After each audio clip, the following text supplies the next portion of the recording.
We're here in beautiful Brighton with Wild Belle. How are you going? I'm going well. I'm doing real well. Thank you. How's Brighton treating you so far? It's been great. We just got in today, and we drove down from London, and we just played a show in London a few nights ago, and I'm happy to be here. It's beautiful. There's a roller coaster. Have you been on it yet? No. I'm debating whether or not I'm going to, because there's this ride that it's not the roller coaster, but it's that ride right there. Oh, and you just hang, you dangle, and then you just go around in circles. Have you ever done that before? I have at another carnival, but I might become absolutely nauseated. So maybe I shouldn't do that before I perform. Probably not. You don't want to have a sick bucket, you know. Right. At least not for doing that. Exactly. Maybe other reasons. Yeah, you were just saying you were touring around America with tennis. Mm-hmm. Talk a little bit about that. We had it was a short tour. It was 8 shows, and we did West Coast. It was fun. It was really easy going. The tennis it's a great group of people, and Elena is the lead singer in that band. I actually had never heard their music before we joined them on tour, and she has an amazing voice and an amazing work ethic. Before she goes on stage, she warms up her voice, and then she warms down her voice. And actually, I've never really been around that kind of rigor with warming up, so it was inspiring. Has that changed the way you approach your own performance? Not yet, but I've been planning on sort of starting my own warm up. I definitely should. I should take care of my voice. We do, yeah. It's a 5-piece band. How did you assemble?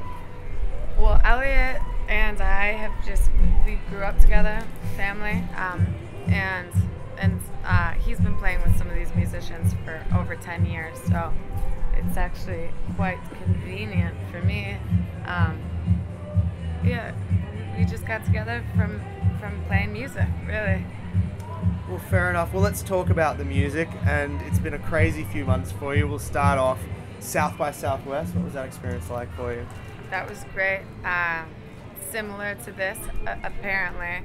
I mean, I haven't really noticed the chaos of it at this festival, but South by Southwest was very busy, lots of stuff going on, lots of music, lots of interviews. It was great. We had a fun time.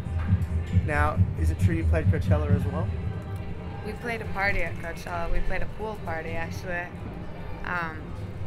for Mulberry, which is a brand based out of the UK. That was fun. It was sunny. It was beautiful, and we gave a really good show. Well, I'd expect no less from what I heard just then. That was just the soundtrack, and it sounded great. Yeah, the sound in here is really good, thankfully. I was just saying before, I mean, I've never seen such a big sound desk in just like a bar before.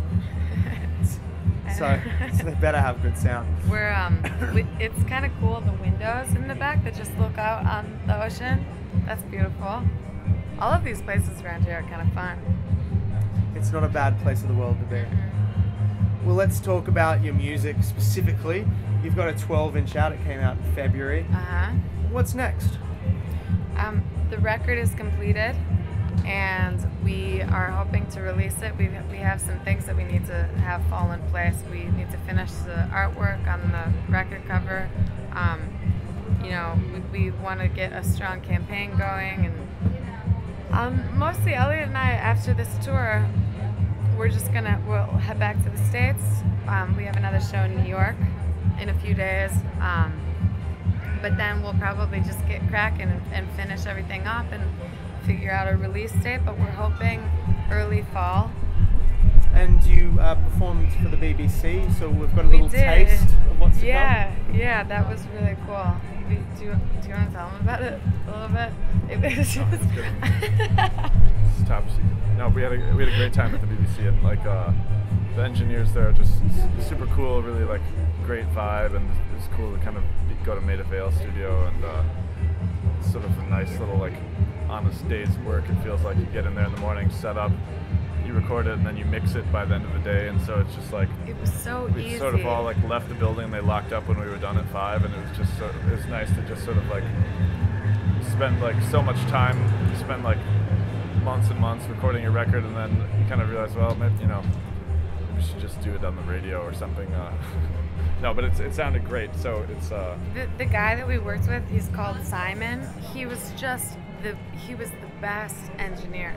He was easy to work with. He wasn't overly opinionated, but he had the perfect balance of sort of chiming in when we did 4 songs, one of which was Keep You, and then 3 others that are soon to be found out when you tune in on the 13th of June. But he was just so cool to work with, and each song we did 2 takes on all of the songs except 1, and most of the first takes were the 1. And he was really good about being like, yo man, you nailed it, and now move on to the next one, you know? And he got the overall energy of the music very quickly, so mixing after we got the recordings down was just lickety split. Are you gonna hire him for the future? Honestly, hell yeah. Like I'm highly dreaming of it. I was like, I love Simon so much. Can you come on tour with us? Who knows what will happen? But he's a busy man. Hot in demand. Yeah. As you are we gonna see you down in Australia? Are there any plans in motion? Yeah, I mean, we don't have big we'll plans. come as soon as possible. We'll come as soon as. It's funny because I mentioned Melbourne earlier to you, but I've met a couple of men from Melbourne that I'm sure would love to see me just as much as I'd love to see them. and so hopefully I'll get to Australia and get to see them and get to show that side of the world Wild Belle. Well, we